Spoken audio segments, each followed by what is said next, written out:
Good morning and welcome to our panel discussion on seamless settlement.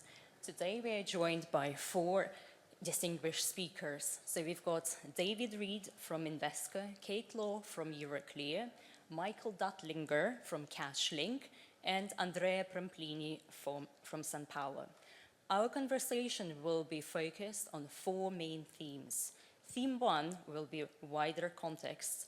We'll start by recapping the current state of the digital assets ecosystem and outlining what are the main sets of barriers to wider adoption and the continued growth. So that, I suppose, is the segue that was mentioned just now at the start of the panel.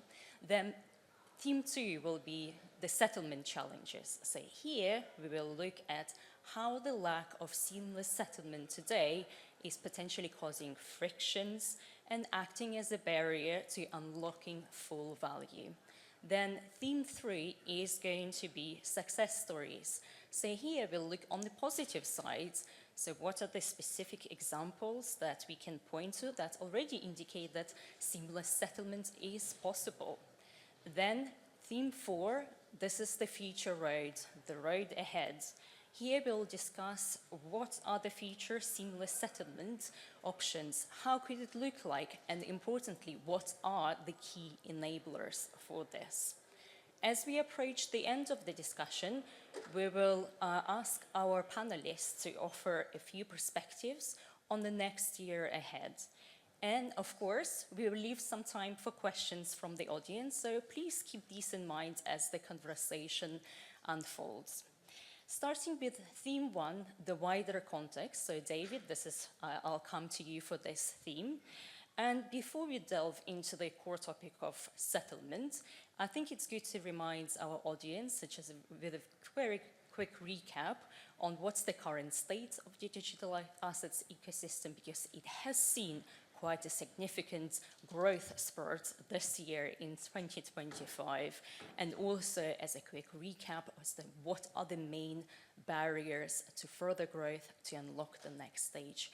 So David, I would like to come to you with this question, please. Thank you. Good morning, everyone. So I guess if we go back to this time last year, the world, we were pre the change in the US administration, which I think many of you, or most of you, or all of you, would agree has been absolutely transformational in terms of the activity in the sector. But this time last year, we were still in a world where the tokenization activities were, to some degree, fragmented. Liquidity was fragmented. There was still quite a large degree of regulatory uncertainty about how they could be treated. The stablecoin market, as somebody pointed out on one of the previous panels, and continues to be so, is very dominated by really two US dollar denominated stablecoins. I work for a US-based investment manager. For many effects, the US appeared to be, if not a hostile, didn't look like it was going to be adopting anything, or driving this whole digital asset tokenization narrative forward at any pace at all.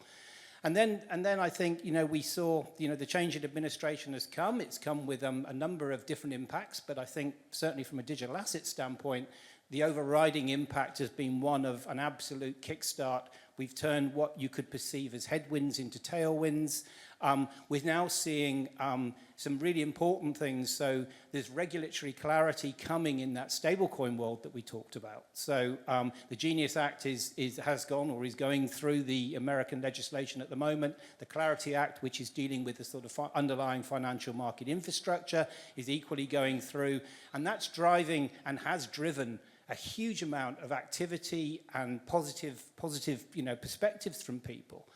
But and I think not to underestimate it, the clarity that's coming around stablecoins is going to be instrumental. A lot of the barriers that we saw as a participant in the tokenization marketplace, and I'm sure was shared by many of others who have done more, has been the fiat rails were still operating at the speed that they always had, and therefore many of the benefits that you would expect to achieve, instantaneous settlement and so forth, were kind of to some degree not available to us. So we weren't able to demonstrate, I guess, the full efficiency set as we were looking at some of these new products. The way the products were structured from a regulatory standpoint was still unclear. So those were all kind of barriers. That stablecoin, I think the ability now as stablecoins grow and the legislation becomes clearer will certainly enable a whole swathe of new activity to come forwards. But at this moment in time, and as I said, I'm just going to draw upon, I think it was John from HSBC on one of the earlier panels, stablecoins are still enormously US dollar dominated. It'll be interesting to see as we progress in this space whether that starts to change and whether we start to see other currencies, euro, pound, GBP, other currencies around the world become active in this particular area. And there was also, this time last year, there was still an ongoing debate around private versus public blockchains. Now, to a greater extent, or to some extent, I think that argument has certainly seen much more focus on the public side, which I don't think was prevalent this time last year. And that is unlocking a whole load of new use cases and so forth. So as I think, as we move forward now, we see a lot of activity, especially driven out of the US, actually driving, tokenization activities. We're starting to see the emerging trends of a lot of the financial market infrastructure. The guys from 21X are up here about, they already now have an EU authorized digital asset exchange. Many of the incumbents in the exchange area are working on activities to use digital assets in some of those areas. I think the tokenized securities, to some degree, caught many of us, I think, by surprise in terms of the speed at which that market seems to be growing and the demand that it generates, despite the fact there's still a number of unanswered questions about how those tokenized securities are actually treated and, in terms of receiving the full swathe of benefits. But as firms and organizations and others start to think about listing their equity on chain, that you can see how that whole marketplace will evolve. So I think, as we move towards 2026, it's a very positive outcome, but there are still areas specifically around regulation, around the treatment of stablecoins and their denomination and others that still, there are questions there to be answered. Thank you, David. So many factors in play, many moving parts, but wheels are in motion. So now moving on to theme 2, which is settlement challenges. And for this one, I would like to come to Kate, please. So Kate, would you like to outline for us what are the examples of where the absence at the moment of seamless settlement is creating frictions and various other implications for the market participants? Thank you, Kate. Thank you. Well, for me, I'd like to start by saying seamless settlement is essentially cash and assets moving together to achieve finality with complete transparency. And I think, we see this happen from time to time.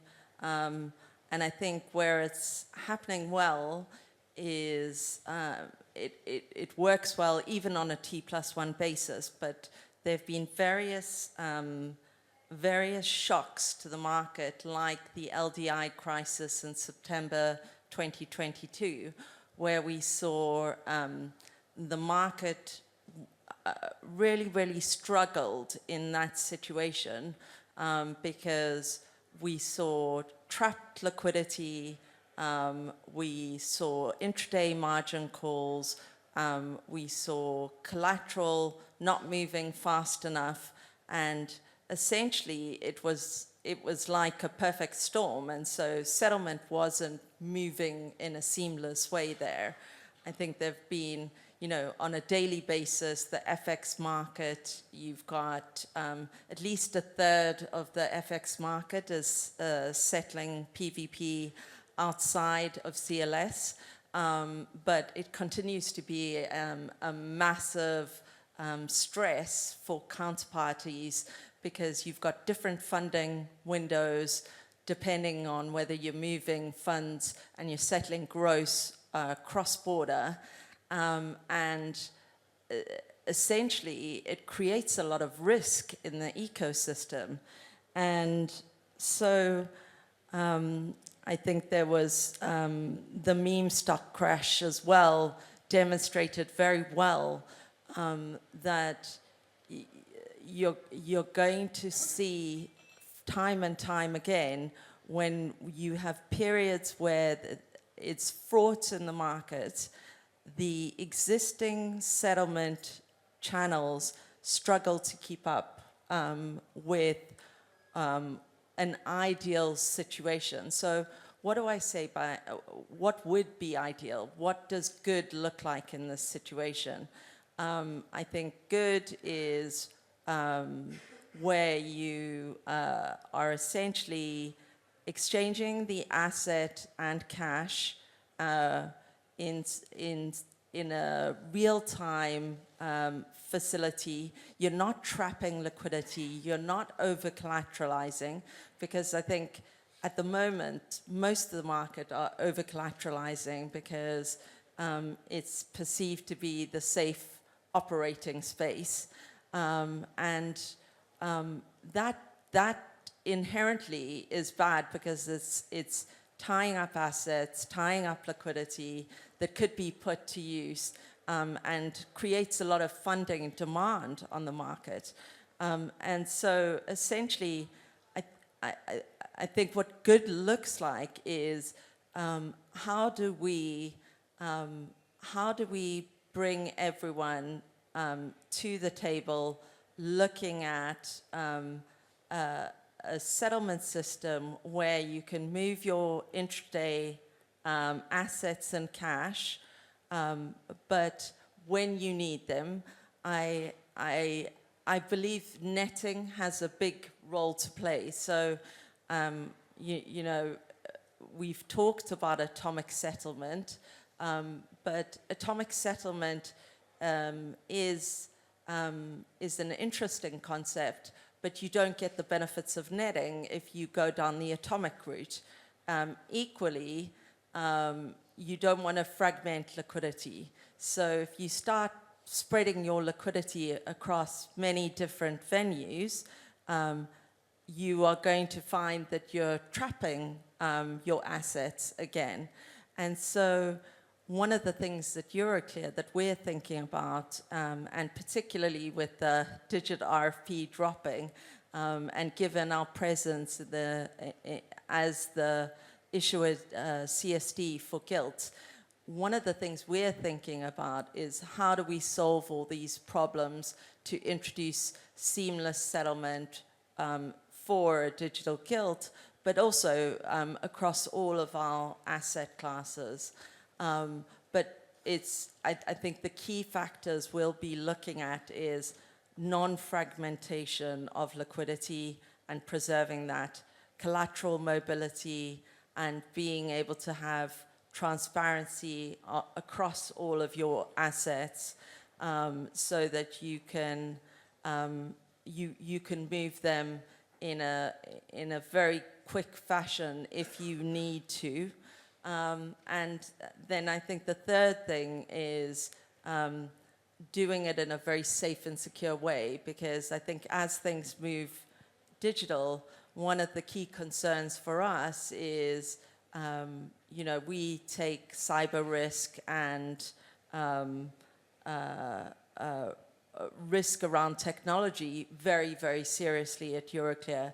And I think as we start to explore things like blockchain technologies, we want to just ensure that we bring the same resilience and safety and security to this new settlement model.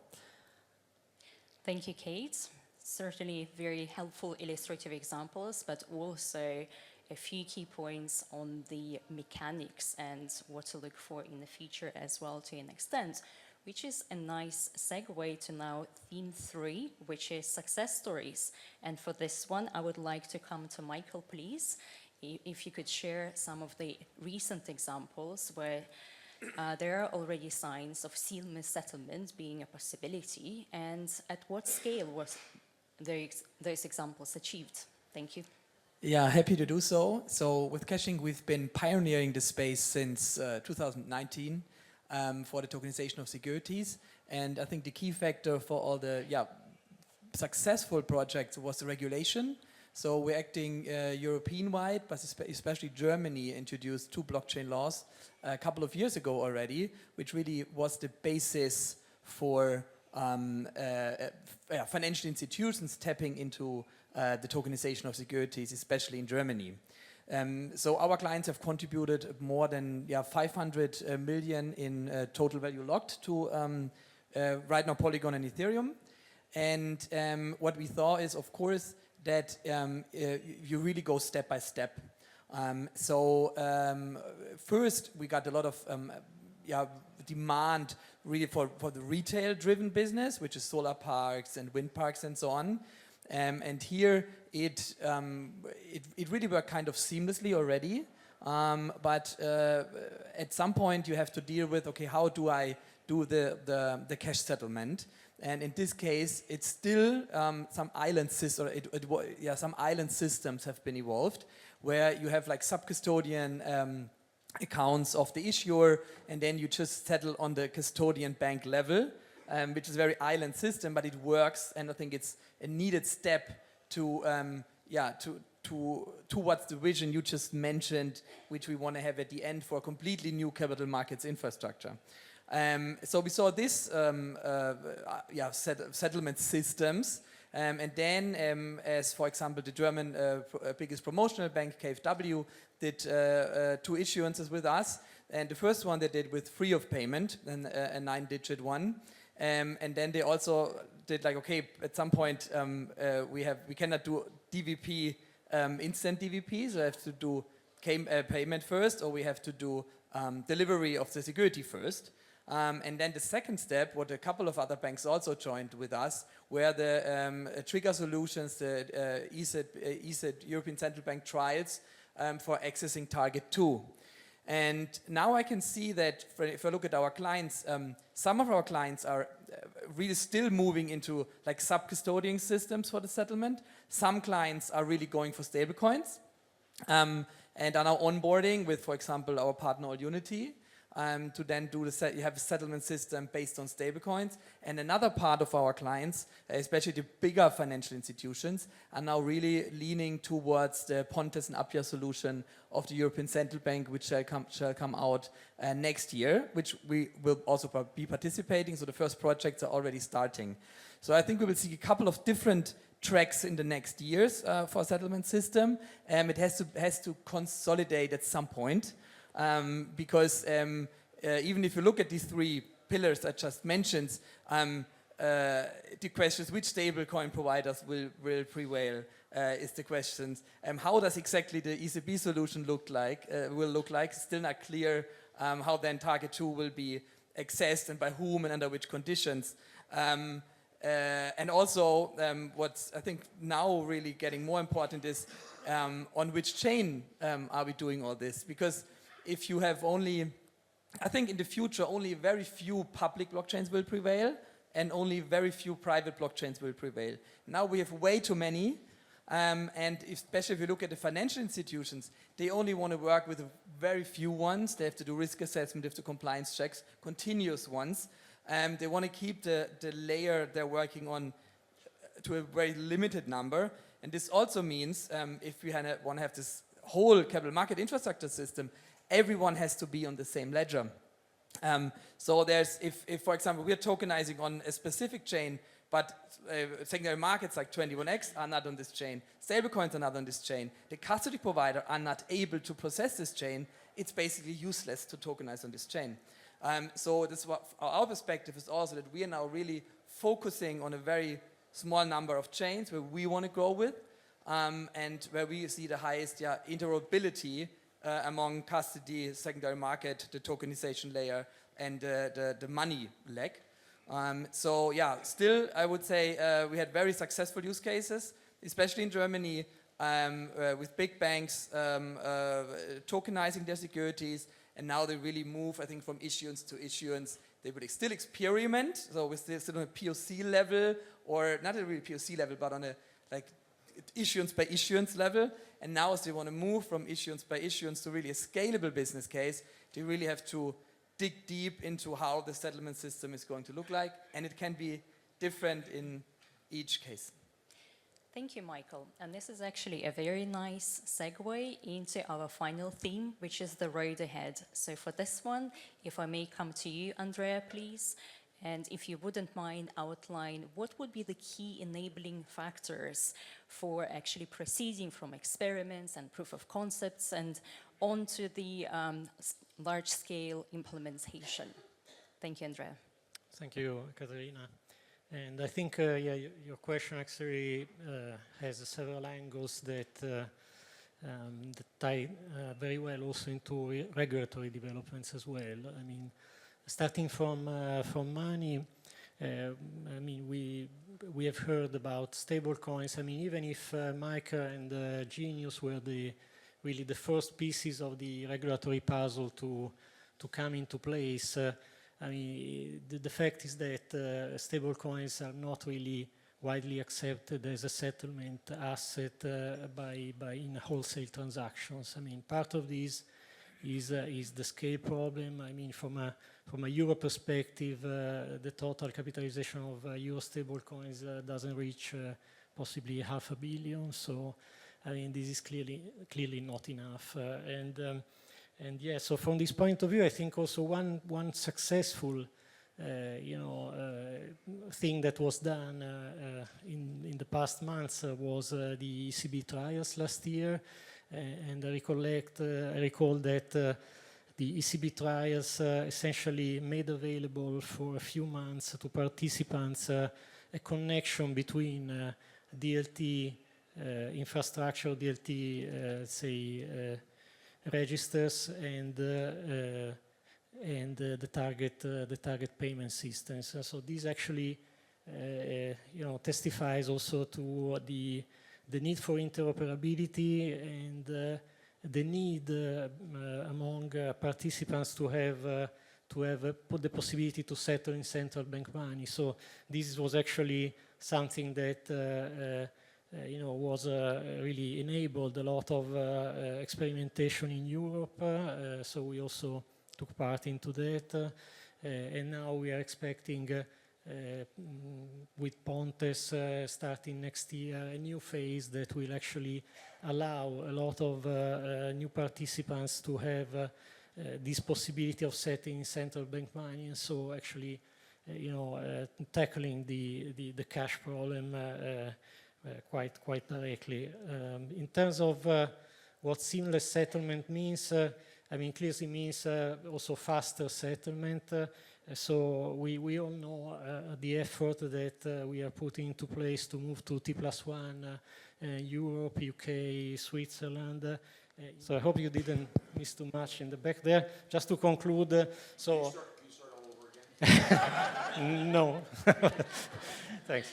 But I don't think so. But yeah, just to conclude the fact that there are huge operational challenges for infrastructure, but for all participants to get, for instance, where, I don't know, now banks, it's possible already to do a bank transfer, instantaneous bank transfer during the night, anytime in the weekend. Getting there will take a lot of challenges. Thank you, Andrea. So very valuable insights, bright road ahead, but also a hearing test for those in the audience. We're planning to leave some time for questions, but it sounds like we will need to continue the conversation at some point in the breakout area as well, because we have run out of time. So I would like to thank again our panel of experts with the valuable insights that they've shared. Thank you.